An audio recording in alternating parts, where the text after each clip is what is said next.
मित्रों नमस्ते, मैं अमरेश कुमार द्विवेदी उपस्थित हूँ आपके समक्ष आपकी सेवा में यूपी टेट संस्कृत भाषा के अंतर्गत संख्याओं का संस्कृत ज्ञान इस प्रकरण को लेकर के।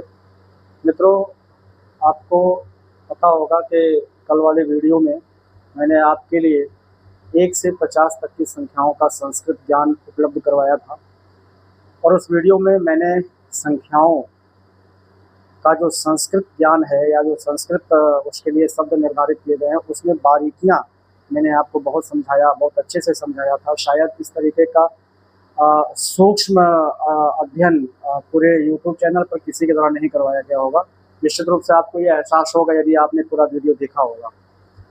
तो यदि आप नहीं देखें पूरा वीडियो तो आपसे निवेदन है कि पूरा वीडियो देखिए। संख्याओं का संस्कृत रूप से संबंधित आपका एक भी सवाल गलत नहीं होगा और जो भी कंफ्यूजन आपको अभी तक रहा होगा वो दूर हो जाएगा। इस नाते आप उस वीडियो को ज़रूर देखिएगा और उस वीडियो को देखने के बाद उसी का सेकंड पार्ट मैं लेकर के आया हूँ 51 से 100 तक, है ना। चूँकि आपके पाठ्यक्रम में 1 से 100 तक है तो कल वाले वीडियो में 1 से 50 हुआ और आज वाले वीडियो में 51 से 100 तक मैं आपको यहाँ पर बताऊँगा। चलिए शुरू करते हैं। सबसे पहले है 51 51। तो 51 की संस्कृत देखिए 1 और 50। हमने आपसे कल कहा था कि छोटी संख्या की संस्कृत पहले लिखनी है, फिर बड़ी संख्या की संस्कृत लिखनी है ना। छोटी प्लस बड़ी संख्या संस्कृत में ये करना है आपको। यानी कि मान लीजिए 51 है तो 51 में 1 छोटा है 5 बड़ा है, 52 में 2 छोटा है 5 या 50, क्योंकि ये 5 और 1 मतलब 50 और 1 है ना। तो 1 छोटी है 50 बड़ी है, 2 छोटी है 50 बड़ी है, 3 छोटी है 50 बड़ी है, 4 छोटी है 50 बड़ी है। छोटी को हम पहले लिखेंगे तो 1 छोटी है, इसकी संस्कृत हो जाएगी 1 और 50 बड़ा है तो इसकी संस्कृत हो जाएगी 65। तो आपका बन गया 1 50 के तौ पे हलंत रहेगा। ये मैंने कल कहा था, हलंत विसर्ग अनुस्वार का विशेष ध्यान रखिएगा, नहीं तो पूरा शब्द आपके द्वारा ऐसा माना जाएगा कि सही है लेकिन फिर भी वो गलत हो जाएगा। ठीक है। तो 52 की संस्कृत द्विपंचाशत भी है और द्वापंचाशत भी है। द्विपंचाशत भी है और द्वापंचाशत भी है। कल मैंने आपसे कहा था कि देखिएगा 40 से ऊपर आप जब बढ़ेंगे तो 40 से ऊपर में जिस संख्या में 2 होगा, जैसे 42 में 2 है, 52 में 2 है, 62 में 2 है, 72 में 2 है ना। तो 40 से ऊपर जिन संख्याओं में 2 होगा उनकी संस्कृत लिखते समय 2 की 2 संस्कृत होगी, एक द्वि और दूसरा द्वा। और 40 से पहले जो 2 वाली संख्याएं थी, जैसे 12 था, 22 था, 32 था, तो वहां पे 2 के लिए सिर्फ द्वा लिखना था, द्वि नहीं। यानी कि द्वि 10 12 नहीं होता है, द्वा 10 12 होता है। ठीक है। द्विविंशति 22 नहीं होता है, द्वाविंशति 22 होता है। कल वाली वीडियो मैंने आपको समझाया था। लेकिन 40 से ऊपर आप जब बढ़ेंगे तो 2 के लिए द्वि भी सही होता है, द्वा भी सही होता है। इसी नाते 52 में जो द्वि है उसका मतलब जो 2 है इसकी संस्कृत द्वि भी है और द्वा भी है। बाकी 50 की संस्कृत पंचाशत है ही है। तो 52 की संस्कृत ध्यान दीजिएगा, द्विपंचाशत भी सही है और द्वापंचाशत भी सही है। ऐसे ही 53 की संस्कृत त्रिपंचाशत भी सही है और त्रयः पंचाशत भी सही है। यही कॉन्सेप्ट आपका 3 वाली संख्या में भी है। 3 वाली संख्या का मतलब जिसके लास्ट में 3 हो, जैसे 13 है, 23 है, 33 है, 43 है, 53 है, 63 है, 73 है ना, और फिर 83 है, फिर 93 है। तो 3 से संबद्ध संख्याएं। तो 30 यानी कि 63 से पहले जितनी भी 3 से संबंधित संख्याएं हैं उनके लिए 3 की संस्कृत सिर्फ आपने त्रयः लिखा था या त्रयो किया था संधि के द्वारा। लेकिन जब आप 40 से आगे बढ़ेंगे तो 3 की संस्कृत त्रि भी सही होता है और त्रयः तो खैर होगा ही। तो देखिए इसीलिए आपका त्रिपंचाशत भी सही है और त्रयः पंचाशत भी सही है। 54 की संस्कृत चतुपंचाशत, 55 की संस्कृत पंचपंचाशत, पंच माने 5, पंचाशत माने 50, तो 5 50 55 हो गया। 56 की संस्कृत 60 पंचाशत। कल मैंने यहाँ भी सतर्क आपको किया था कि जैसे 56 में 6 और 50 है तो 6 की संस्कृत 60। जब आप 26 किए थे तो 26 में 6 और 20 है ना, 6 और 20, तो 6 की संस्कृत आपने 60 नहीं 60 लिखा था। क्या लिखा था? 60। अब ऐसा क्यों होता है? मैंने कहा था ये व्यंजन संधि का नियम अगर आपको पता होगा तो आप समझ रहे होंगे, और नहीं तो फिर आप ध्यान दीजिएगा 26 में 60 होगा, हड्डा पे हलन। ठीक है। लेकिन यहाँ पे 56 में 6 की संस्कृत 60 होगा। 60 पंचाशत अगर ऐसा आपको विकल्प दे दिया जाए, 60 पंचाशत, तो ये ध्यान दीजिए, ये गलत है, 6.50 नहीं होगा, क्या होगा, 6.50 होगा।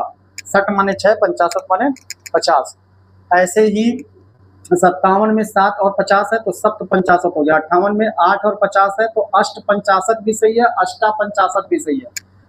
याद करिए 30 से 40 से पहले जितनी भी संख्याएं जिसमें 8 है, वहां पे 8 के लिए आपने सिर्फ अष्टा पढ़ा था, अष्टादश, अष्टाविंशति, अष्टात्रिंशत्, है ना।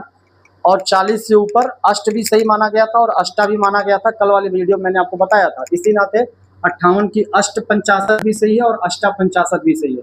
और मैंने कहा था जिन संख्याओं में 9 है, जैसे 59 है, 69 है, 79 है, या उसके पहले 49 है, 39 है, तो 9 वाली संख्याओं के 3 संस्कृत होते हैं। एक देखिए 59 माने 9 और 50, तो 9 और 50 में 9 की संस्कृत 9, 50 की 50, तो 9 50 माने 59 हो गया। और फिर एकोन षष्ठी, षष्ठी माने 60 और एक माने एक, न माने नहीं, तो 60 में एक नहीं, 59 हो गया। और उन माने भी एक कम बताया था, षष्ठी माने 60, तो 60 में एक कम 59, तो 59 की संस्कृत 9.50 भी सही है, एक उन षष्ठी भी सही है और उन षष्ठी भी सही है। और फिर फाइनली 60 की संस्कृत हो जाती है षष्ठी। इधर आ जाइए 61, एक षष्ठी, ठीक, 62, देखिए द्वि भी सही है और द्वा भी सही है, तो द्विषष्ठी भी सही होगा और द्वा षष्ठी भी सही होगा। ऐसे ही मतलब यही वाला कॉन्सेप्ट वहां भी लगेगा, ध्यान दीजिएगा, है ना। तो 63 में त्रिषष्ठी भी सही है और त्रयषष्ठी भी सही है। ऐसे 64 में चतुष्षष्ठी, 65 में पंचषष्ठी, 66 में देखिए सठ है, सड नहीं है ना। अगर ऐसा कहीं लिखा है सड़षष्ठी तो ये गलत है ना, सड नहीं होगा, क्या होगा, सट होगा। क्यों होगा, ये व्यंजन संधि का नियम है, यदि आपको पता होगा, क्योंकि यहाँ पे हम उसका जिक्र नहीं करेंगे, नहीं तो वीडियो बहुत लंबा हो जाएगा। तो आप देख लीजिएगा सटषष्ठी होगा, इस पे सतर्क रहिएगा। 67 में सप्तषष्ठी है, तो यही सब आपको ध्यान रखना है, कहाँ अष्ट होगा, कहाँ अष्टा होगा, कहाँ द्वि होगा, कहाँ द्वा होगा, कहाँ द्वि द्वा दोनों होगा, कहाँ सट होगा, कहाँ सड होगा, यही सब चीजों पर आपको फोकस करना है, इन्हीं सब चीजों पर आपको सावधानी बरतनी है। 68 में देखिए 8 के लिए अष्ट भी सही है, अष्टा भी सही है, तो अष्ट षष्ठी भी सही है और अष्टा षष्ठी भी सही है। और 9 आ गया, मतलब 69 में 9 आ गया, तो 3 संस्कृत बनेगी, 9 षष्ठी, 9 माने 9 और षष्ठी माने 60, तो 9 और 60 कितना हो गया, 69। और एक माने एक, न माने नहीं, और सप्तति माने 70 होता है, तो 70 में एक नहीं तो 69 हो गया। ऐसे ऊन माने भी एक कम होता है, सप्तति माने 70 होता है, तो 70 में एक कम 69 हो गया, ठीक है। तो 69 की संस्कृत 9 षष्ठी भी सही है, एक ऊन सप्तति भी सही है और ऊन सप्तति भी सही है, और फाइनली आपका 70 सप्तति है, ठीक है। इतनी वीडियो आप मतलब इतना आप देखिए। यदि कहीं से आपको कहीं कुछ भी डाउट लग रहा है, तो मैंने कल भी कहा था, आज फिर कह रहा हूँ, आप कमेंट बॉक्स में वो डाउट आप मेंशन कर दिया कीजिए, मैं बाद में उसको जब देखूंगा, पढ़ूंगा, तो आपके समस्या के निदान हेतु मैं उस पर एक वीडियो बना दूंगा। क्योंकि ये लाइव है नहीं, मैंने कल भी कहा था, लाइव होता तो मैं तुरंत आपका कमेंट देखता और तुरंत आपका सोल्यूशन दे देता, लेकिन ये वीडियो बना रहा हूँ, लाइव है नहीं, तो फिर जब वीडियो खत्म होगा मैं इसको देखूंगा, अगर आपको कोई कमेंट होगा, उसमें कोई समस्या होगी, तो समस्या के समाधान के लिए मैं एक स्पेशल वीडियो लेकर के आऊंगा। तो किसी भी प्रकार का, सिर्फ मैं यहाँ संख्या की बात नहीं कर रहा हूँ, पूरे संस्कृत व्याकरण में या पूरे संस्कृत साहित्य में कहीं से भी कुछ भी आपको डाउट लगता है, तो आप कमेंट में लिख करके उसको मुझे बताइए, मैं उसको देखूंगा, फिर आपकी समस्या का समाधान करूंगा। तो 70 तक देखिए, उसके बाद इसके आगे मैं आपको बताता हूँ। देखिए अब 71, 70 तक आपने किया, 70 तक आपने किया, अब 71 से देखिए 71 यानी कि 71, तो 71 माने 1 और 70, तो 1 माने 1 और 70 माने सप्तति, तो 71 की संस्कृत हो गई एक सप्तति। और 72 में 2 है, तो मैंने कहा 2 की संस्कृत द्वि भी सही है और द्वा भी सही है। 40 से ऊपर के लिए बात कर रहा हूँ, 40 से नीचे 2 के लिए सिर्फ द्वा आएगा, द्वादश, 12 में सिर्फ द्वा, 22 में सिर्फ द्वा, द्वाविंशति, 32 में सिर्फ द्वा, द्वात्रिंशत्, लेकिन 40 से ऊपर द्वा भी सही है, द्वि भी सही है। तो देखिए द्वा सप्तति भी सही है और द्वि सप्तति भी सही है। 73 में त्रिसप्तति भी सही है, त्रय सप्तति भी सही है, पीछे मैं बता चुका हूँ, आप देख लीजिएगा उसको। 74 में चतुसप्तति, 75 में पंच मने 5 और सप्तति मने 70, तो 75 हो गया। 76 में देखिए सट आ गया, सड नहीं है, कहाँ सट कहाँ सड, ये ध्यान दीजिएगा, तो सट सप्तति।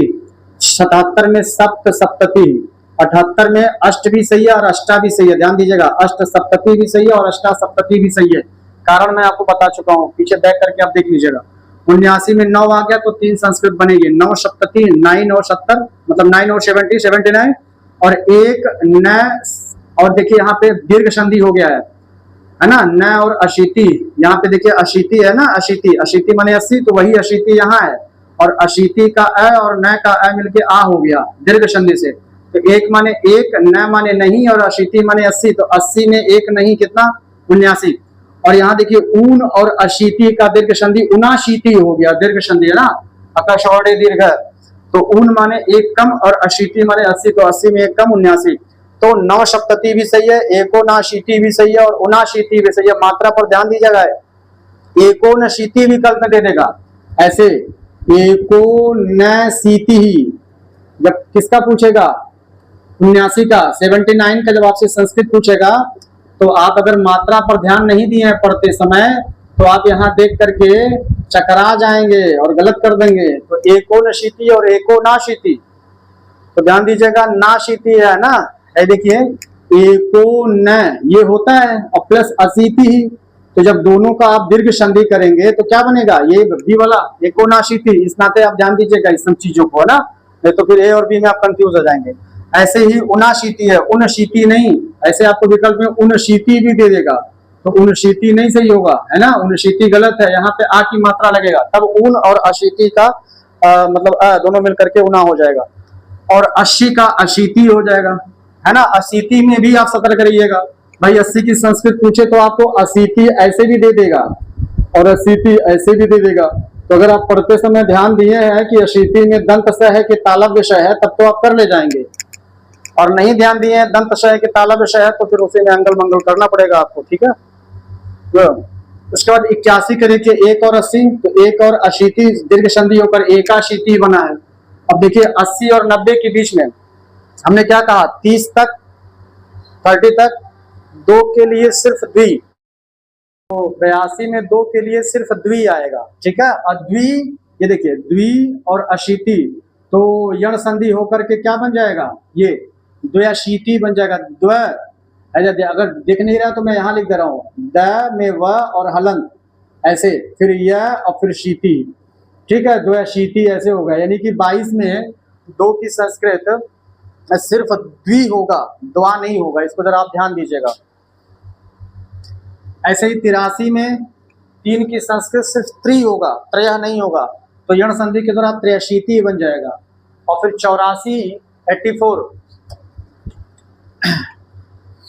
84 में चतुर्शीति, देखिए चतु होगा और धन अशीति होगा।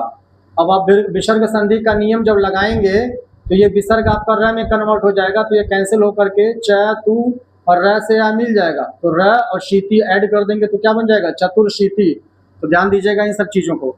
और 85 में 5 और 80, तो पंच और अशीति है ना, अ और अ दीर्घ संधि पंचाशीति बन गया। 86 में देखिए षडशीति है, क्या है, षडशीति है ना, षडशीति अगर दिख रहा है तो ठीक है, नहीं तो दिखा रहा हूँ यहाँ पे, है ना, ऐसे रहेगा। और विकल्प में ऐसे भी रहेगा, तो आप ध्यान दीजिएगा, यहाँ हलंत नहीं रहेगा। क्यों नहीं रहेगा, व्यंजन संधि का नियम पढ़े होंगे तो पता होगा, नहीं पढ़े होंगे तो आप ध्यान दीजिएगा, आप कमेंट करके बताइएगा, हम बता देंगे। तो यहाँ पे ड पे हलंत नहीं रहेगा। उसके बाद 87 में है सप्ताशीति, 88 में है अष्टाशीति, है ना, यहाँ पर अष्टाशीति, यानी कि देखिए 88 में 8 के लिए सिर्फ अष्टा आया है ना, अष्टा नहीं बल्कि अष्ट आया है, तो अष्ट और अशीति ही, है ना। अब ये ट में जो अ है और अशीति में जो अ है, ये दीर्घ संधि होकर के क्या बना दिया, आ, फिर बन गया क्या, ये आ की मात्रा ट पे लगेगा तो क्या हो गया, अष्टा, और यहाँ शीति बचा ऐड कर देंगे तो क्या बन गया, अष्टाशीति। तो ध्यान दीजिएगा, अष्टशीति नहीं होगा। 89 में 9 आ गया, तो नवाशीति भी एकोन नवती, एक नहीं, एकोन माने एक नहीं, नवती माने 90, तो 90 में एक नहीं तो नवाशी हो जाएगा। और ऊन नवती, ऊन माने एक कम, नवती माने 90 में, तो 90 में एक कम कितना, 89। और 90 की संस्कृत आपकी है नवती। इतना देख लीजिए, फिर आपको 91 से 100 तक का बताते हैं। अब देखिए 91, 91, तो 91 का मतलब 1 और 90, तो 1 माने 1 और 90 माने 90, तो कितना हो गया, 1 नवती। 91 की संस्कृत 1 नवती। और फिर देखिए 92 में जो 2 है भाई, 2 और 90 है ना, तो ये 2 की संस्कृत फिर देखिए द्वि भी हो गया और द्वा भी हो गया। तो मैं यही बार बार आपसे कह रहा हूँ, सावधानी बरतिएगा कि द्वि की संस्कृत कहाँ द्वि होगा, कहाँ द्वा होगा और कहाँ द्वि द्वा दोनों होगा। जैसे 30 से पहले सिर्फ द्वा होगा, मतलब 40 से पहले सिर्फ द्वा होगा, और 40 से 80 के बीच में द्वि और द्वा दोनों होगा, और फिर 80 से 90 के बीच में सिर्फ द्वि होगा, और फिर 90 से 100 के बीच में द्वि और द्वा दोनों होगा। तो ये द्विनवति भी सही है और द्वानवति भी सही है। और फिर 93 के लिए त्रिनवति भी सही है और त्रयोनवति भी सही है। ध्यान दीजिएगा, सतर्क रहिएगा, त्रयनवति दे देगा या त्रयनवति दे देगा, है ना, ऐसे कर देगा त्रयनवति ही, है ना, विकल्प में दिया रहेगा, और फिर दिया रहेगा त्रयोनवति ही। तो आप कंफ्यूज मत होइएगा, है ना, ये वाला सही है। और त्रयनवति भी दे देगा। तो अगर आप विसर्ग संधि पढ़े होंगे तो त्रयोनवति और त्रयनवति दोनों एक ही है, बस इतना फर्क है कि यहाँ संधि नहीं किया गया है और यहाँ संधि किया गया है। और आप जानते हैं अगर संधि यानी कि संहिता की स्थिति में दो वर्ण है तो उन्हें संधि करके लिखने का नियम है, और इस नियम के तहत ये त्रयोनवति शब्द सही होगा, त्रयनवति गलत हो जाएगा। ये सब छोटी छोटी चीजों पर ध्यान दीजिएगा। फिर 94 का चतुर्नवति और 95 का पंचनवति, और ये सबसे इम्पोर्टेंट है पूरे संस्कृत संख्या में, सबसे इम्पोर्टेंट आपका यही माना जाता है 96 वाला। अक्सर पूछता है, ये अक्सर पूछता है, तो ये ध्यान दीजिएगा। षण्णवति अगर दिख रहा है तो ठीक है, ना तो मैं यहाँ बता दे रहा हूँ। ये देखिए, ष आधारण, फिर पुराण और फिर वह अति, षण्णवति, ये बहुत इंपॉर्टेंट है। ये किसकी संस्कृत है? 96 की। तो ये ध्यान दीजिएगा, षण्णवति में कौन सी संधि है और उसका संधि विच्छेद क्या होगा, कमेंट में करके बताइएगा। नहीं पता तो भी बताइएगा कि मुझे बताना है, तो मैं आपको फिर बताऊंगा। तो देखिए 97 सप्तनवति, 98 का देखिए अष्ट भी सही और अष्टा भी सही है, यही सतर्क रहना है, कहाँ अष्ट होगा कहाँ अष्टा होगा कहाँ दोनों होगा। तो 98 का अष्टनवति भी सही और अष्टानवति भी सही है। फिर 99 का नवनवति भी सही है, मतलब 9 नवति होगा, 9 माने 9 और नवति माने 90, तो 9 और 90 99, और 100 का हो गया शतम। ठीक है, तो 1 से 100 तक की संख्याओं का संस्कृत ज्ञान, ये टॉपिक है आपके पाठ्यक्रम में निर्धारित है, और इस पर मैं वीडियो लेकर के उपस्थित था। कल 1 से 50 तक का वीडियो था और आज 51 से 100 तक का वीडियो है। मित्रों, यदि आपने वीडियो देखा है, आधा अधूरा देखा है, तो मेरा आपसे विनम्र निवेदन है कि पूरा वीडियो देखिए, बहुत आनंद आएगा। इतना बारीकी से, इतनी सूक्ष्मता से पूरे YouTube चैनल पर किसी ने आज तक नहीं पढ़ाया होगा। पहला इकलौता मैं अध्यापक हूँ जो इस तरीके से बारीकी से पढ़ाया हूँ कि कहाँ द्वि होगा, कहाँ द्वा होगा, कहाँ द्वि द्वा दोनों होगा, कहाँ सट होगा, कहाँ सड होगा, कहाँ हल्त रहेगा, कहाँ नहीं रहेगा। इतनी सारी बारीकियों से किसी ने नहीं पढ़ाया है, मैं पढ़ाया हूँ। यदि आप नहीं देखें तो पूरा वीडियो आप जा करके देखिएगा, संख्या से संबंधित कोई सवाल आपका गलत नहीं होगा। मित्रों, ये था 1 से 100 तक की संख्याओं का संस्कृत ज्ञान। एक छोटा सा वीडियो मैं लेकर के आपके समक्ष और उपस्थित हूँगा, जिसमें कुछ और शब्द जैसे 1000 की संस्कृत, 10,000, 1 लाख, 10 लाख, है ना, करोड़, और ये सब जो इम्पोर्टेंट है उनको लेकर के मैं आपके समक्ष उपस्थित हूँगा।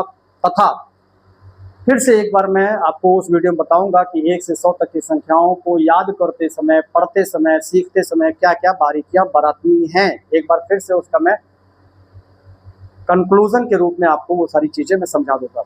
तो मित्रों, चूँकि मेरी क्लास है, इस नाते मैं बहुत लंबा वीडियो नहीं बना पाऊंगा। यदि क्लास नहीं होती तो मैं जो अगली वीडियो बनाने की बात कर रहा हूँ मैं इसी वीडियो में आपको दे देता, लेकिन चूँकि मेरी क्लास का टाइमिंग हो गया है, 10 मिनट में एक्स्ट्रा भी पढ़ा दे रहा हूँ आपको वीडियो देने के नाते।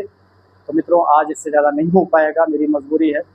वीडियो अच्छा लगता हो तो कमेंट किया कीजिए, लाइक किया कीजिए, शेयर किया कीजिए, और यदि सब्सक्राइब नहीं किया तो सब्सक्राइब कर दिया कीजिए। मित्रों, आज के लिए बस इतना ही। अगली वीडियो में मैं कुछ और लेकर के आपके समक्ष उपस्थित हूँगा। तब तक अपना बहुत ख्याल रखिएगा। बहुत बहुत धन्यवाद।